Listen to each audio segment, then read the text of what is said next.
Hey everybody, welcome back to another episode of Life of Barney. And today we are going to try some chuck eye steak. I'd like to see if it's any good. It's a bit of a gimmick I think right now, but who knows, the price was right. Roll the intro.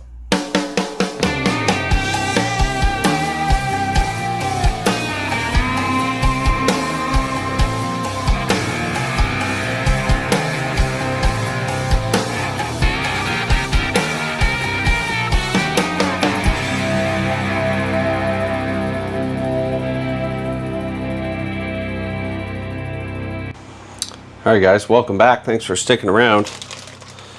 I've got these chuck eye steaks, these chuck cuts that are cut into steak shape. We're going to throw them on the barbecue in a little while, probably in a few hours.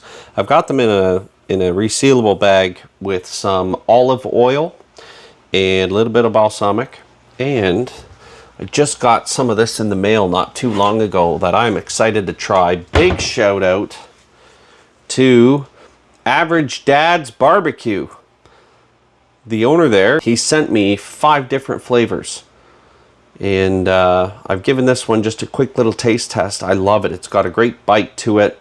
Nice rich flavor. We're going to dump some of this in there with the marinade just to do some of the heavy lifting of the seasoning. And mix that around, throw it in the fridge. And I will check back in with you guys when it's time to fire up the Weber Smoky Mountain. I know we aren't all competition grade barbecue enthusiasts here. We are pro beginners on the Life of Barney channel.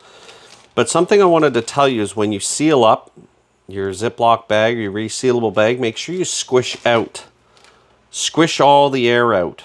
That way you can grab the steaks and you can move them around and slosh them around in the marinade, and it also helps get all that seasoning mixed around on both sides of the steak that are in there. Otherwise you're just going to get a little patch of it that's really being marinated or whatever is on the bottom. There's your pro beginner tip for today. Okay, I'll mix these up, throw them in the fridge, and I'll see you guys shortly.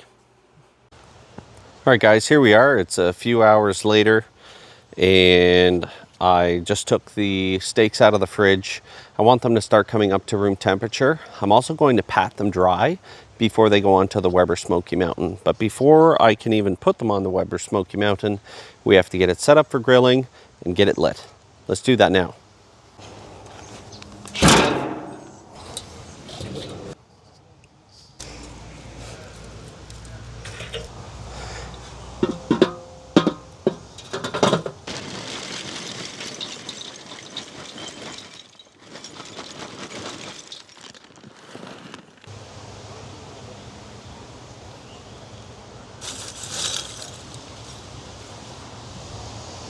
Ta-da!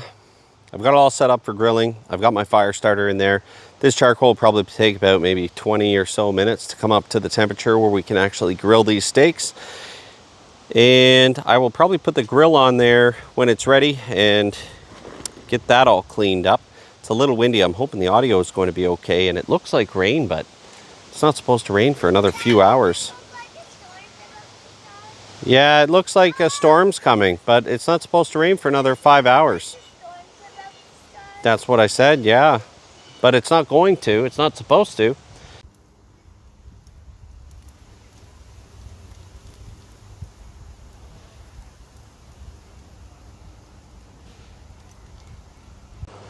Actually, you know what? Before I go inside, I wanted to say, if you don't know how to set your Weber Smoky Mountain up for grilling, I'll leave a link down in the description below, and I'll also leave a link at the end of this video that'll pop up on your screen.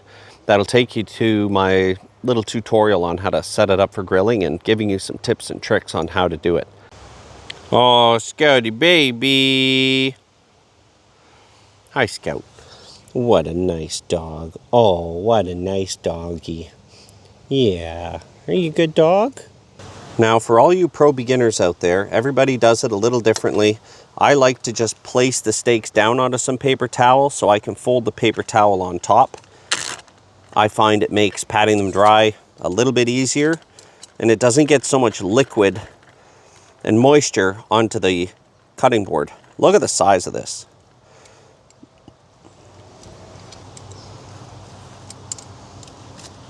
Now, a lot of you pros might know this, but hey, we're pro beginners here. All right. Just tap it dry. That's it. That's all you need.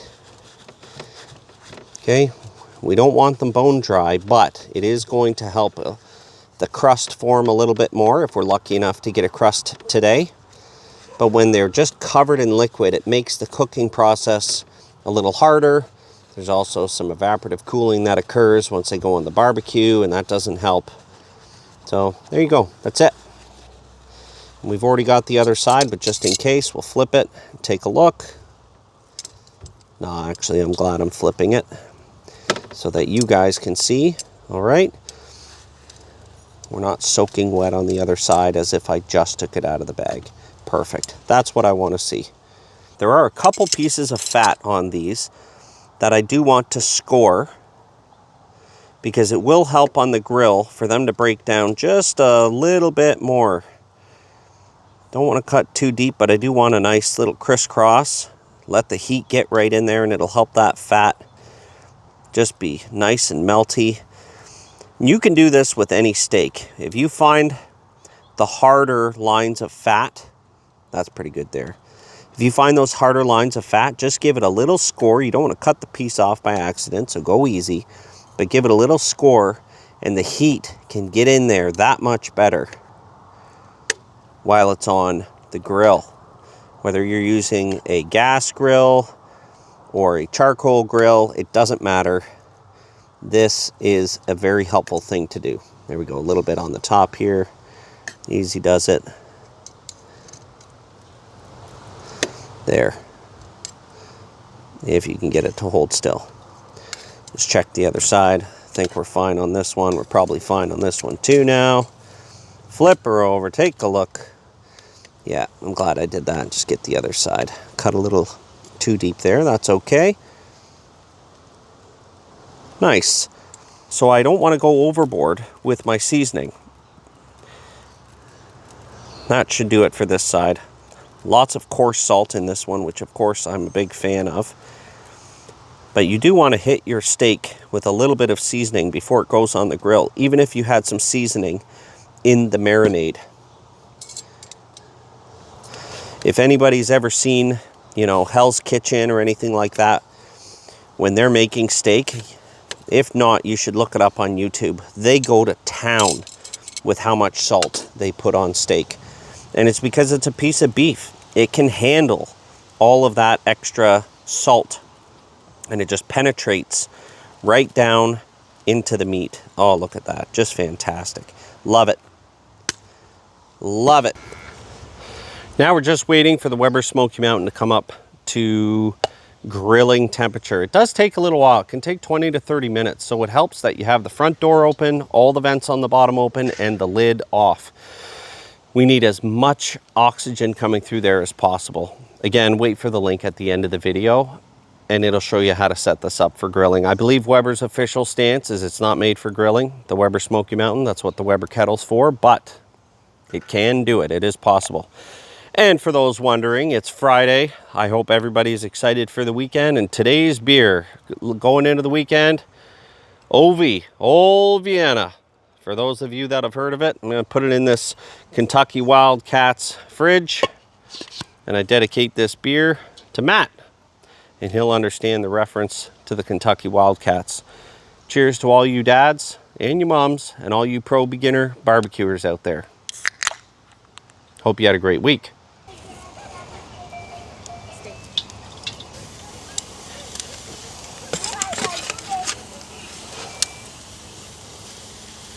Sometimes we've liked it once or twice. It depends on how easy it is. The lid on,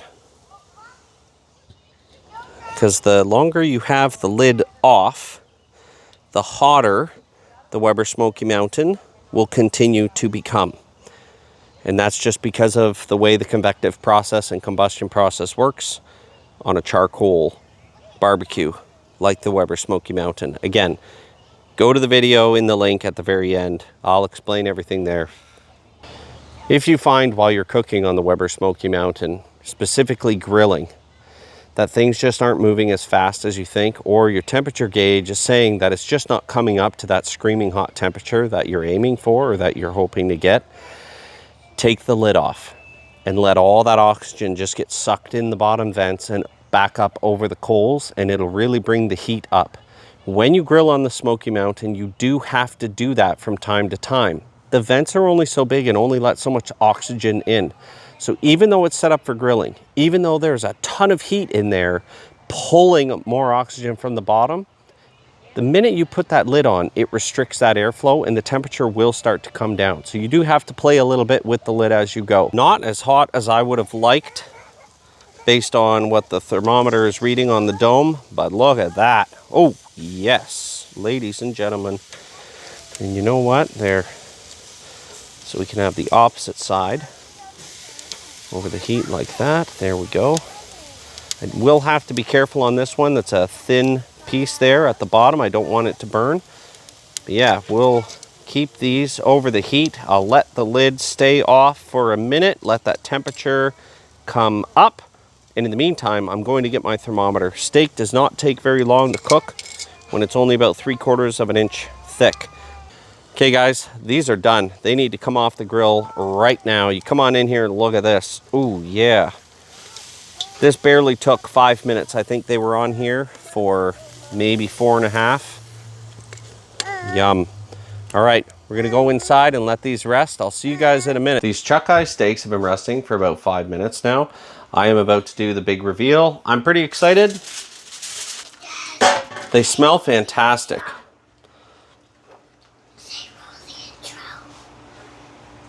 Roll the intro. All right, let's see here. I get my steak knife. I need a fork. I'm a little discombobulated, but here we go. Let's have a look. Get in here, guys. All right, little bit of a pink center. We're probably on the medium side of medium rare. I'm okay with that. I have kids and a wife to feed. Not everybody likes it closer to rare. Well, I'm glad they turned out juicy. Here we go.